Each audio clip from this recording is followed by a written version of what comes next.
2009 থেকে 2023 সালের মধ্যে 234 বিলিয়ন মার্কিন ডলার অর্থ পাচার হয়েছে বলে জানিয়েছেন প্রধানমন্ত্রী তারেক রহমান। পাচারকৃত অর্থ ফেরত আনতে আইনি প্রক্রিয়া চলমান। প্রধানমন্ত্রী জানান, সেসব অর্থ দেশের জন্য ব্যয় করা বর্তমান সরকারের অন্যতম প্রধান দায়িত্ব। এছাড়া ফ্যামিলি কার্ড বা কৃষক কার্ডের মতো নির্বাচনী প্রতিশ্রুতি বাস্তবায়নের ফলে মূল্যস্ফীতির সংখ্যা নেই বলেও সংসদকে জানান সরকার প্রধান। প্রশ্নোত্তর পর্বে তিনি বলেছেন, দুর্নীতির টুঁটি চেপে ধরে দেশের অর্থ কিভাবে জনস্বার্থে ব্যবহার করা যায় সে লক্ষ্যেই কাজ করছে সরকার।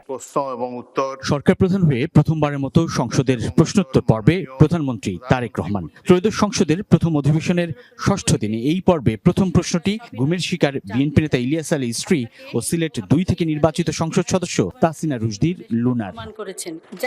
সরকারের নির্বাচনী ইশতেহারে ঘোষিত কার্যক্রমে অগ্রগতি নিয়ে করা প্রশ্নের জবাবে তারেক রহমান বলেন, যারা ভোট দিয়েছেন এবং যারা দেননি তাদের প্রতিনিধিত্ব করাও প্রধানমন্ত্রীর দায়িত্ব।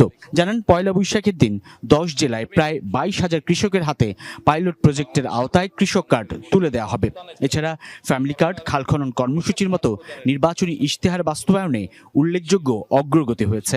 আগামী 4 বছরের মধ্যে দেশব্যাপী 4 কোটি পরিবারের কাছে পর্যায়ক্রমিকভাবে আমাদের এই ফ্যামিলি কার্ড পৌঁছে দেবার পরিকল্পনা রয়েছে মাননীয় স্পিকার। ইনশাআল্লাহ 3 থেকে 5 বছরের মধ্যে আপনি যে পরিবর্তনটি দেখবেন, যারা প্রান্তিক গোষ্ঠীর মানুষ তাদের জীবনযাত্রার মান ইনশাআল্লাহ অনেক উন্নত হবে। প্রধানমন্ত্রীর কাছে বিরোধী দলীয় সংসদ সদস্য আক্তার হোসেনের প্রশ্ন ছিল, এসব কার্ড বাস্তবায়নে সরকারের বাজেট বরাদ্দ কেমন হবে এবং তা মূল্যস্ফীতির সংখ্যা বাড়াবে কিনা। সরকারের কাছে যে হিসাব আছে তাতে প্রায় 2,75,00,000 কাছাকাছি কৃষক আছে, প্লাস মাইনাস। আমরা ইনশাআল্লাহ পর্যায়ক্রমিকভাবে আগামী কয়েক বছরের মধ্যে চেষ্টা করব, আমাদের সরকারের পরিকল্পনা রয়েছে সকল কৃষকের কাছে পর্যায়ক্রমিকভাবে পৌঁছানোর জন্য। একবারে সবাইকে দিচ্ছে না, পৃথিবীর কোনো দেশের পক্ষে একবারে সেটি সম্ভব না করা। সেই জন্য প্রতি বছরই আমরা বাজেটের স্যাংশন বাড়াবো, প্রতি বছরই বাজেটে আমরা টাকা অ্যালোকেট করব।